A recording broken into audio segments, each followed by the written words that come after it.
రైతాంగ సంక్షేమ అభివృద్ధి పథకాలపై మీడియా సమక్షంలో చర్చకు సిద్ధమా? కాంగ్రెస్ ఎమ్మెల్యే బిర్లాపై బీఆర్ఎస్ నాయకులు సవాల్ విసిరారు.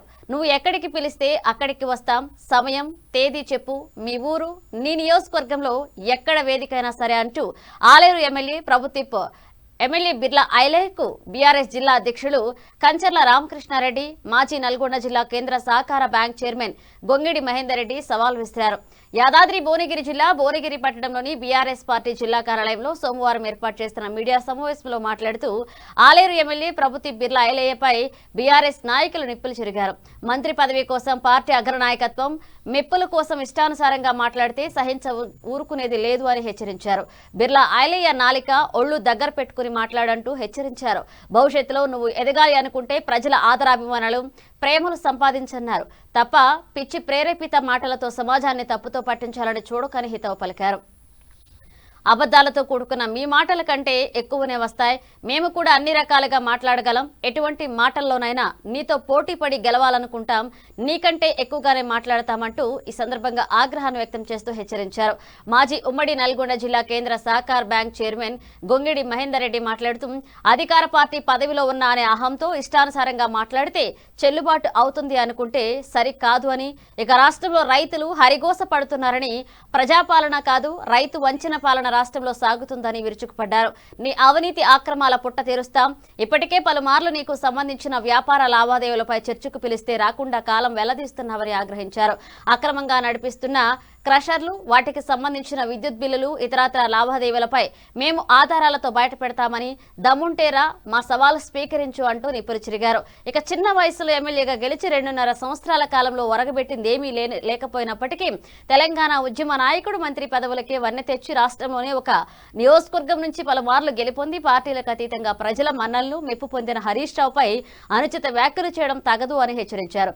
నీకు మంత్రి పదవి కావాలి, ఎదగాలి అనుకుంటే ప్రజా అభిమానం, ప్రేమ, ప్రజా ఉపయోగకరమైనటువంటి కార్యక్రమాలతో ముందుకు వెళ్లాలని, అంతేకాకుండా రాష్ట్ర ముఖ్యమంత్రి, జిల్లా మంత్రి కోమటిరెడ్డి వెంకటరెడ్డి దగ్గర చెంచాగిరితో మెప్పు పొంది పదవి పొందవని, రైతులకు సంబంధించిన ఇప్పటికే జిల్లాలో రుణమాఫీ జరగలేదు, రైతు బంధు, రైతు బీమా అమలుకు నోచుకోక రైతులకు సంబంధించిన అభివృద్ధి సంక్షేమ పథకాలు పొందలేక గ్రామీణ ప్రాంత రైతులు అల్లాడిపోతున్నారని, దమ్ముంటే మా సవాల్ స్వీకరించుకుని చర్చకు రావాలని, మీ వైపు నాయకులతో మా వైపు నాయకులతో సమగ్రంగా అన్ని అంశాలపై చర్చిద్దామంటూ సూచించారు.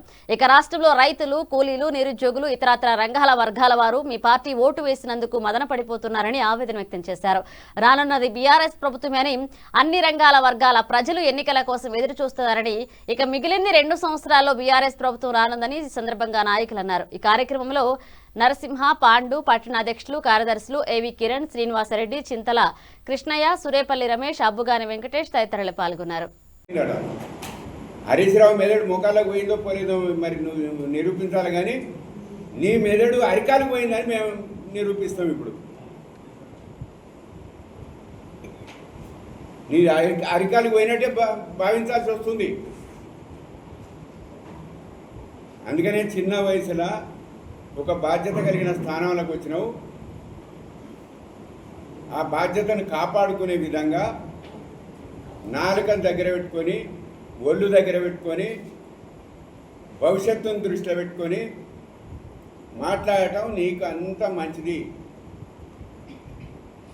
ఈ పిచ్చి ప్రేలాల పనులు ఇంతకంటే మాకు ఎక్కువ వస్తాయి. మేము నీకంటే ఇంకా 100 ఎక్కువ తిట్టగలుగుతాము. సిగ్గుందా, శరం ఉందా? మాకు రావా? మాకు కూడా వస్తాయి. హరీష్ రావుకు సిగ్గుందో, శరం ఉందో సిద్దిపేట ప్రజలకు తెలుసు, యావత్ తెలంగాణ ప్రజలకు కూడా తెలుసు. ఇవాళ ప్రతిపక్షంలో ఉన్న హరీష్ రావు ఇంటికి కూడా రోజు 300-400 మంది వీకాల్సి వస్తున్నారు.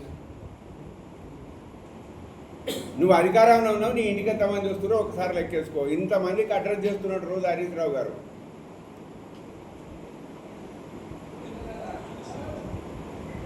అందుకనే ఐలయ్య గారు, నీ అక్రమ సంపాదనల గురించి కూడా మాకు తెలుసు, నీ క్రషర్ గురించి కూడా మాకు తెలుసు. క్రషర్లో కరెంటు బిల్లు ఎంత ఎగ్గొడుతున్నావో కూడా మాకు తెలుసు. యాదాద్రి భువనగిరి జిల్లాలో ఎన్ని క్రషర్లు ఉన్నాయో లెక్క తీద్దాం. ఆ క్రషర్లకు ఎంత కరెంటు బిల్లు వస్తుంది, నీ క్రషర్కి ఎంత కరెంటు బిల్లు వస్తుంది. వాళ్ళకంటే ఎక్కువ కంకర అమ్ముతావు, వాళ్ళకంటే తక్కువ కరెంటు బిల్లు వస్తుందా నీకు? ఉంటాయి, గుర్తుపెట్టుకో. ఈ స్థాయి ఏందో చూడు. అరే ఒక్కసారి ఎమ్మెల్యే 2.5 సంవత్సరాలు ఎగిరెగిరి పడుతున్నాడు. కేసీఆర్ 7 సార్లు, కేటీఆర్ గారు 7 సార్లు అయ్యారు, ఆయన హరీష్ రావు గారు 10 సార్లు ఎమ్మెల్యే. వాళ్ళ ముందు నీదెంత? 2.5 సంవత్సరాలుగా ఏదో ఎగిరెగిరి పడుతున్నాడు ఆయన. పెద్ద పెద్ద మాటలు మాట్లాడుతున్నాడు. కేసీఆర్ గురించి కూడా ఏదో మాట్లాడుతుంటాడు. ఈ స్థాయి మరిచి మాట్లాడుతున్నావు. మేము ఇంతవరకు నోరుప్పలే, ఇక మరి నీ జాతకాలని మేము కూడా ఇస్తాం. ఎందుకంటే రాజకీయాల్లో ఉందాం అనుకున్నాం. నీలాగా రేవంత్ రెడ్డి వారసునిగా వచ్చి రేవంత్ రెడ్డి మాట్లాడితే ఆయన ముఖ్యమంత్రి అయ్యాడు, నేను కూడా ఏదో ముఖ్యమంత్రి అవుతున్నా మంత్రి అవుతున్నా అనుకుంటున్నామో కలలు కంటున్నాను. మీ పప్పులే ఉడకాయి. మీ కాంగ్రెస్ ప్రభుత్వం ఇక అయిపోయింది పని. ఏమున్నా ఈ ఒక్క సంవత్సరం ఎన్నికలు ఖచ్చితంగా కేసీఆరే రేపు ముఖ్యమంత్రి కాబోతున్నారు. ప్రజలంతా కూడా, రైతాంగం అంతా కూడా కేసీఆర్ రా, రేవంత్ పోవాలి, కేసీఆర్ రావాలి, కాంగ్రెస్ పోవాలి, బీఆర్ఎస్ రావాలని చెప్పి రైతాంగం అంతా మరి ఒడ్ల కొనుగోలు కేంద్రాల దగ్గర, మక్కల కొనుగోలు కేంద్రాల దగ్గర అడుగుతున్నారు. ఒక్కసారి కళ్ళల్లో తిరుగు. 8,000 కళ్ళాలంటే 8,000 కాదు. కేసీఆర్ గారు ఉన్నప్పుడు దాదాపు 10,000 చిలుకు కల్లా మరి ధాన్యం కొనుగోలు కేంద్రాలు ఏర్పాటు చేసి ఎక్కడ కూడా ఎన్నడూ ఇబ్బంది లేదు. ఎక్కడ కూడా ఇబ్బంది రాలే రైతులకు. ధాన్యం ఇంకోటి, మేము ధాన్యం పండిస్తే మా పీరియడ్లో ఈ 2.5 సంవత్సరాలు అయినప్పుడు చేసి ఒక ప్రాజెక్టు కట్టినట్టు ఒక ప్రాజెక్టుకు ఒక చిన్న రౌతు కూడా పెట్టలే. ప్రాజెక్టుకు ₹1 కేటాయించలే. అటువంటి వాడు మా 2.5 కాసం ధాన్యం పండుతున్నది.